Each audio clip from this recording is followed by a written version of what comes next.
Welcome to West Country Wanderings and welcome to North Somerset. We're here in the delightful town of Portishead. I've never been to Portishead before, so we're going to have a stroll through the town and down to the marina and the lake. So why not join me again here on West Country Wanderings in the town of Portishead.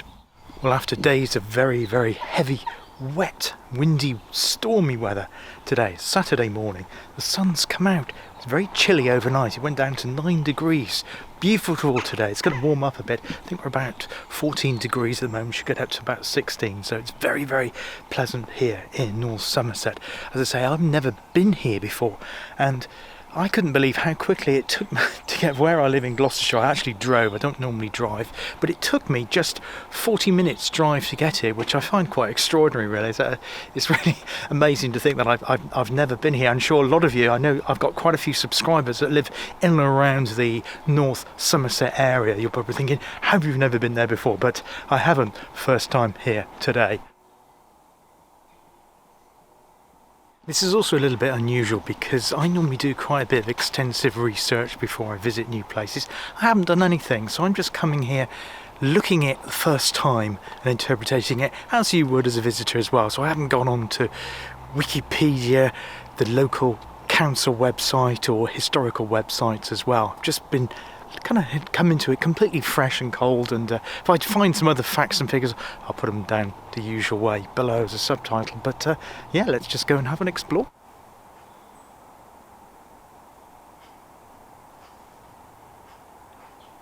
So I'm at the parish church here in Portishead. I don't even know its name. I'll go and see if I can find that out, but it's a lovely quiet spot high above both the town centre and the marina. Of course, we'll have a look at that shortly, but yeah, my first impressions of the town, as I was driving in, everything looked really clean. It seemed to have a very lively high street, and it was pretty busy even at 10 to 9 on a Saturday morning. Incredible. Now, one thing I do know about Portishead today is that they've got their Art Port Festival on, Art Port 2023, and the reason I know that is I sometimes dip into BBC Radio Somerset. In fact, there's a lady called Jenna Miles who I've been listening to for some time, and sadly, last night was her last show on BBC Radio Somerset. Been brilliant. It's been a big night in. I know Louise from Southwest Sunday's big fan of that, but she did lots of interviews with the artists that are represented here in Portishead today.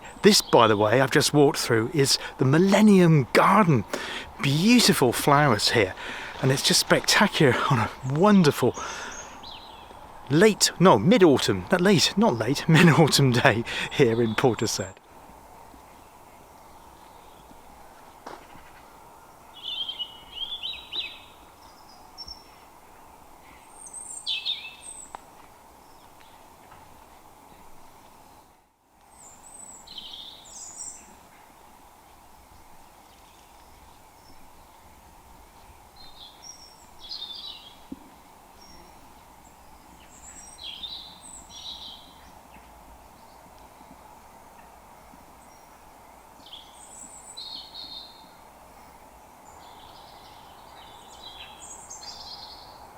Just walking along the high street at the moment. Good to see there's lots of pubs here. We've got the Poacher, it's at 12 o'clock, and we've got the Plough there on the opposite side of the road as well.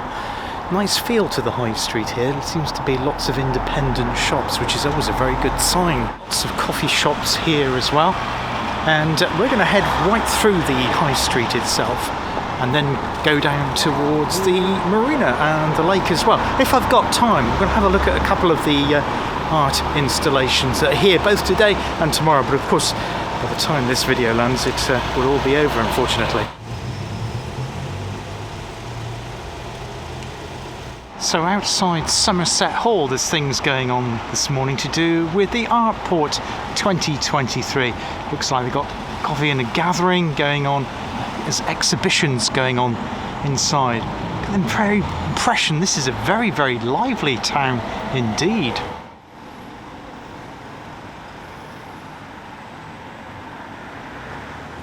So we've now come through the high street, lots of activity there to do with Allport. I'm a bit hesitant about filming any of the exhibitions though, because of copyright issues with the artists that create paintings and art installations, etc.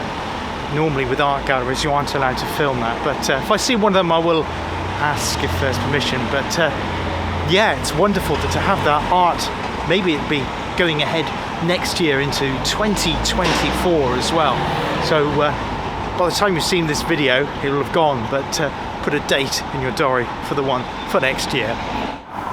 Now Portishead, as a visitor visiting it the first time, strikes me as a town of two halves. So we have the high street there. The old part seems to be centred around the church, St Peter's Church, which is really delightful with that Millennium Garden, not that. Then you've got the high street, which is very, very vibrant, with lots of independent shops and lots of bars, cafes and pubs as well. So that seems to be thriving. But of course you have the usual closures of banks. That seems to be happening everywhere. And then you have this part of the town, which is really quite different. And if you are local, it'd be interesting to know where the money came from for the development that's in front of me, because at some point they obviously spent a vast sum of money developing this end of the town. Now the only thing I know about this part was in the 1970s there was a new dock built to the side of the Avonmouth dock, and that was at Portsbury, and I think that opened around about 1977. So I'm just wondering if it was a spin-off from that, from the financial effects of that for creating wealth to this part of North Somerset. But if you do know, I'd love to know. Be really interested to know, to see how it's kind of grown and boosted up, and why it was kind of dragged away from the town centre, because it seems to be quite a separate development to the high street and quite a distance away. Obviously part of that is due to the fact that the water, you have the water feature here with the Bristol Channel, which I will show you shortly. So what I'm walking along by the side of now is effectively the third sector of Portishead. So St Peter's Church area is the oldest part of the town. You have the high street, and then you have this, which looks very, very different, completely different to the other two sectors of the town that we've seen. And obviously there was a lot of money that came into the town, presumably from the port, to build it up. I would imagine, looking at the buildings, it happened fairly recently, probably started off in the 1990s and into the 2010s, a lot of the development. Let's have a closer look though. And so this is the marina at Portishead. As I say, completely different to what we've seen already in the video so far. Now looking at all the bars that are here, with the boats as well, and the water, I think I could be somewhere like Mallorca. Hi Alex, who runs a channel, Mallorca Under the Sun. Well worth checking out if you're ever thinking about going to Mallorca or want to know what it looks like. On the opposite side of the lake there, looks like the gig rowers are getting ready. I know it's practice. It looks like last Saturday, so I missed it by a week, they had a race here, and one of the boats is called Odessa, and they're getting ready to launch that into the lake, I believe. Now if you ever want to know what it looks like when a town wins the lottery, well, this is it. Look at all those boats and all those swanky apartments too. I can honestly say I've never been in a town where two parts of the town, well the third part, isn't it, with the church as well, look so different, starting off with that church and the garden, then the bustling and busy high street, and then this, which looks so different to the high street. You could almost be in a different country. It's like I say, it's one of the Mediterranean ports, and particularly with a blue sky, autumnal day like today. It's absolutely incredible, and you can sense this is an extremely wealthy place. It does remind me of somewhere else. The only other place that I'm aware of that's like this is Falmouth in Cornwall, because that has a place called Pendennis Port near Falmouth Docks, and that was kind of redone and re-landscaped by one Peter de Savaray, who did that sort of thing. I think he owned Land's End at one time as well. It's very reminiscent of that, but it's on a much bigger scale than the one in Falmouth. Incredible.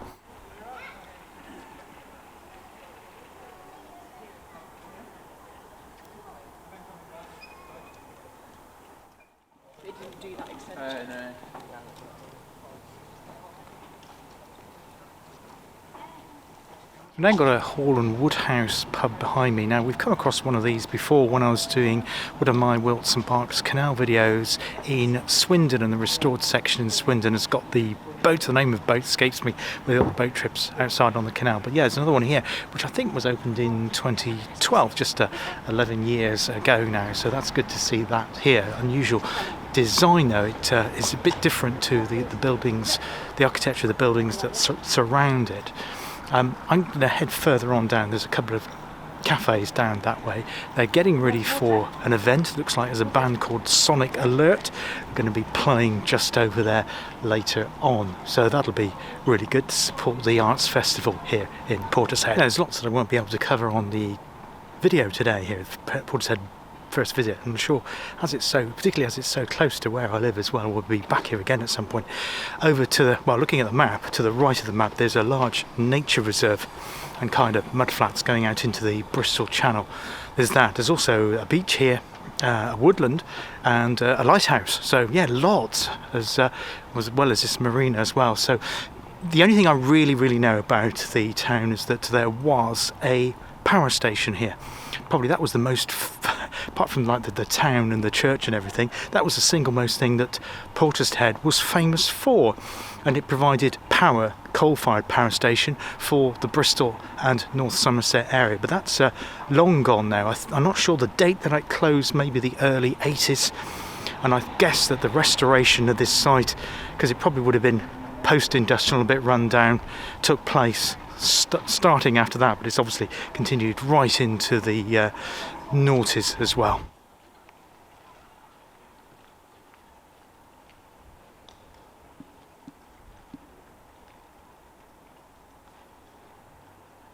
And the other thing that Portishead is probably best known most of all, apart from this newer marina here, is the group Portishead, amazing group that started off with when had the whole massive attack thing in Bristol scene, starting off in the early 1990s, and the lead singer won Beth Given's amazing voice, and they had that fantastic album which came out, I think, around about 1995.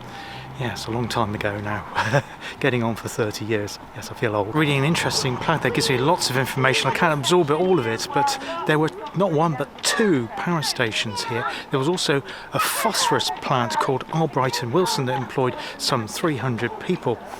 And the tower, one of the towers, it was a very iconic tower of their Portishead power station, was demolished in 1982.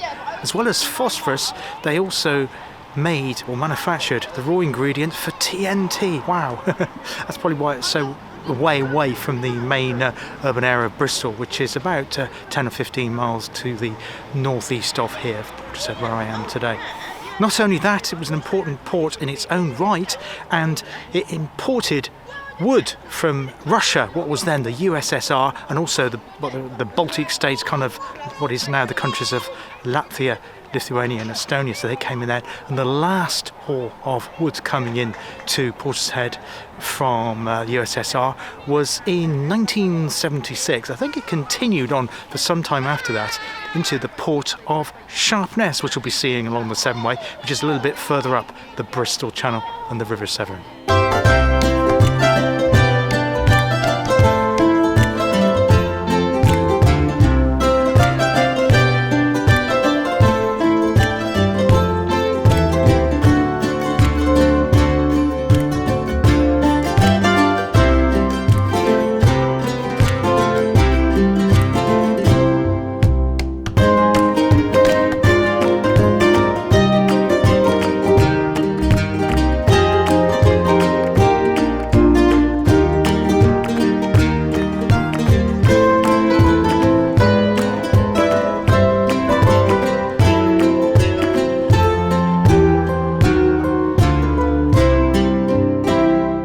So I'm here still in Portishead Marina. I've just watched those fantastic boats and the whole operation of the lock there, incredible lock. I've got Louise here from Southwest Sundays. I'm sure most of you, and if not all of you, already know.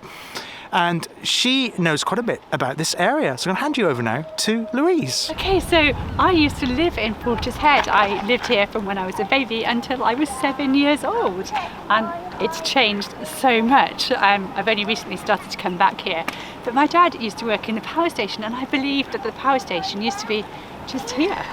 And this is amazing sculpture, and I think it's probably got something to do with the power station. And yeah, I don't have a lot of memories, but this is where he used to work, and it brings back good memories of living in Portishead. Oh, that's brilliant. Oh, thank you very much, Louise. So there's quite a bit in the view from this direction. We're now looking across the Bristol Channel, out across towards South Wales, but at the moment we're looking in the direction of Royal Portbury Dock and the red cranes there, and that's where a lot of cars come to be imported into the United Kingdom, and then they're moved out by rail, then distributed further away. You can also see there where those 3 boats are closer to the camera. That is Portishead Pill. That's the original river tidal inlet from the Bristol Channel. Wind turbines are, that is Avonmouth Docks, and moving around from there you should be able to see on the horizon the second Severn crossing. I think it's now called the Prince of Wales Bridge, and just behind that is the original Severn Bridge. And over there by the jetty, that is looking directly towards South Wales.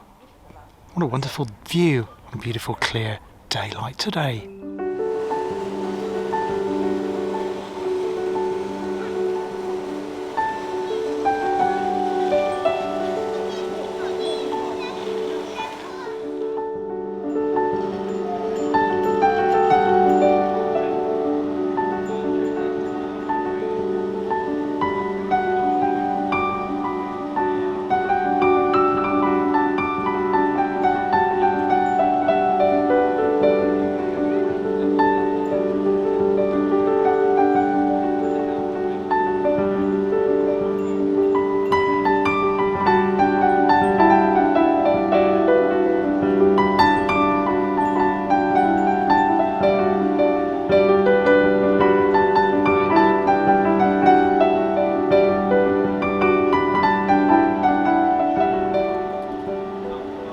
Now you can see the enormous arms supporting the gates there, and the hydraulic rams as well.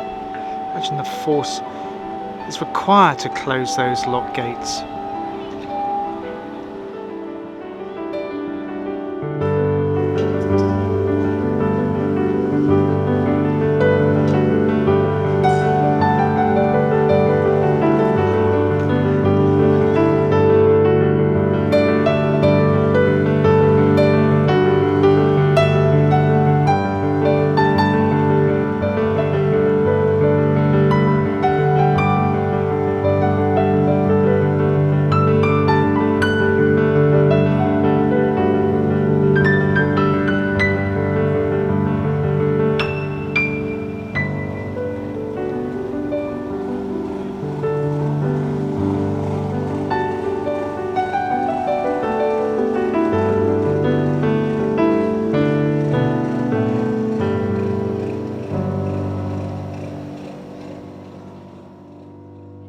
Well, I hope you enjoyed part 1 of Portishead. There is so much here. There's going to be a part 2. I'm actually going to film it here today, and Louise is going to be with me as well. She's going to tell us more about her childhood growing up in this amazing and really fascinating place here in North Somerset. So that's it for the moment. If you hit subscribe and then hit the bell, then YouTube will tell you when Portishead Part 2 arrives here on West Country Wanderings. Thank you very much for watching today. Look forward to seeing you on the channel again very, very soon. All the best for now. Cheers. Goodbye.